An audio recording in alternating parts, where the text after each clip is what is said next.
You'd think fresh pineapple would be perfect for homemade pineapple ice cream, but it has one little quirk you should know about before combining it with dairy. Today, I'm going to show you how I handle it and turn this beautiful pineapple into incredibly creamy pineapple ice cream. Hi, if you're new to our channel, I'm Maria, and I make homemade ice cream for people who want to eat a little better without giving up dessert. Real ingredients, less sugar, and ice cream that's actually worth eating.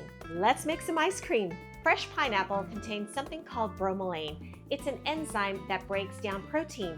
And since we're about to combine this with a whole lot of dairy, we don't necessarily want the enzymes staying active in our ice cream. The good news is bromelain is sensitive to heat. So we're going to cook the pineapple for just a few minutes, and that takes care of the enzyme. And as a bonus, it's going to remove a little water and concentrate beautiful pineapple flavor. As I'm cutting this right now, I'm reminded of my grandmother. She used to they're called eyes or ojos in Spanish. I don't know what they're called in English, if it's the same. But anyway, she had this saying that had to do with nosy people.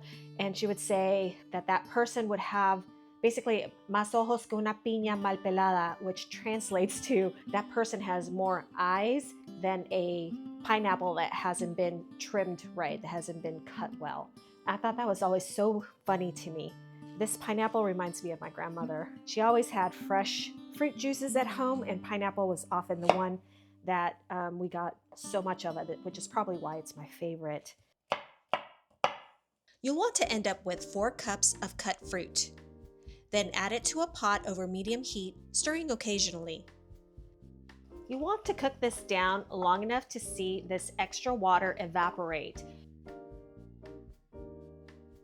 And if you're wondering why a canned pineapple doesn't have the same problem, it's because it's already been heat tested during the processing. So if you're going to use canned pineapple for this recipe, you don't need to cook it. Okay, now that we've cooked down the pineapple, we're gonna puree it and see how much we get out of it. I wish I could bottle up the smell in here. It is insanely good. So we started with 4 cups of fresh pineapple, and it reduced down to about 1.5 cups, which means that we definitely removed some excess water and we concentrated the flavor and also deactivated the bromelain. For this operation, I like using my high-speed blender. Does a great job, especially with fruit. All right, let's see what our yield is. 1.25 cups. Wow. So 4 cups of raw pineapple cooked down for about, I think it took me about 10 to 12 minutes to make sure that all of that excess water was evaporated. Should yield you exactly the amount of pineapple that you need. So let's assemble the base. We'll add the puree back to the blender. For the dairy, we're going to use 1 cup of heavy cream and 1 cup of organic half and half. For our international viewers, if you don't have half and half, you can use 1/2 cup of milk and 1/2 cup of cream. Alternatively, you can also use 1 cup of whole milk. For the sweetener, I'm using an allulose blend. It's a 1-to-1 sugar. It's deliciously sweet, just like sugar, but it doesn't have the same glycemic impact. But you can use whatever sweetener you would like. And we're adding 2 tablespoons of non-fat milk powder. This is to enhance the texture and the body of the ice cream by introducing additional milk solids without the extra water.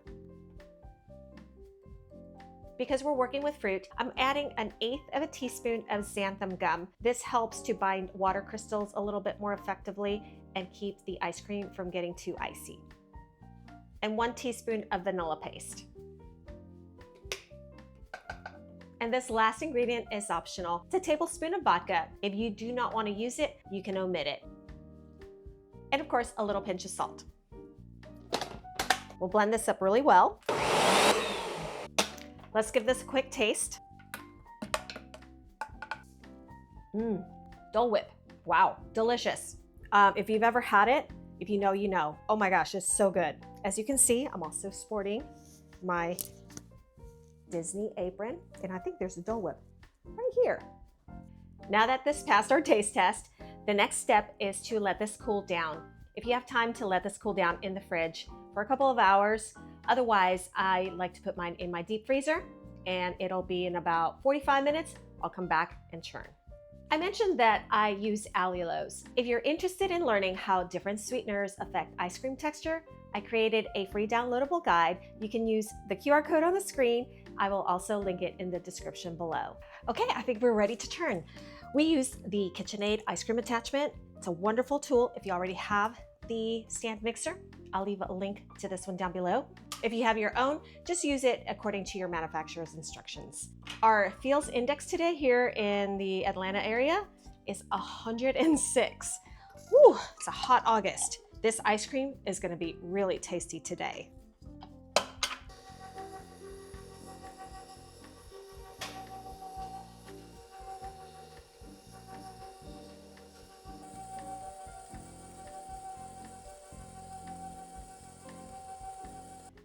Okay, I think we are ready.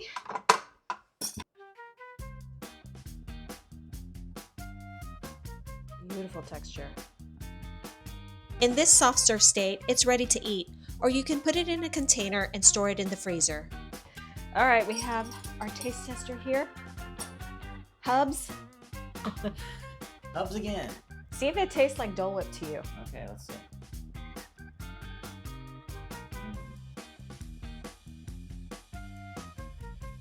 Well, that's good. That is spectacular. I think it tastes like Dole Whip, don't you? Yes, it's just like Dole Whip. You did a wonderful job. Well, thank you, Wonderful darling. job. Thank you. On a hot day like today? 106. Oh, yes. Feels like 106. Thank you, love. Well, I was not intending to make a Dole Whip type of ice cream. This is absolutely delicious. And now comes the dirty job. Somebody's got to clean up the paddle. Oh, so good.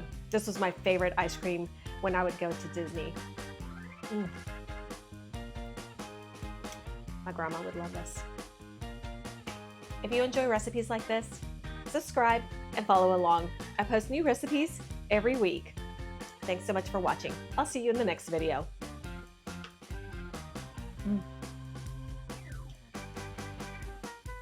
So good.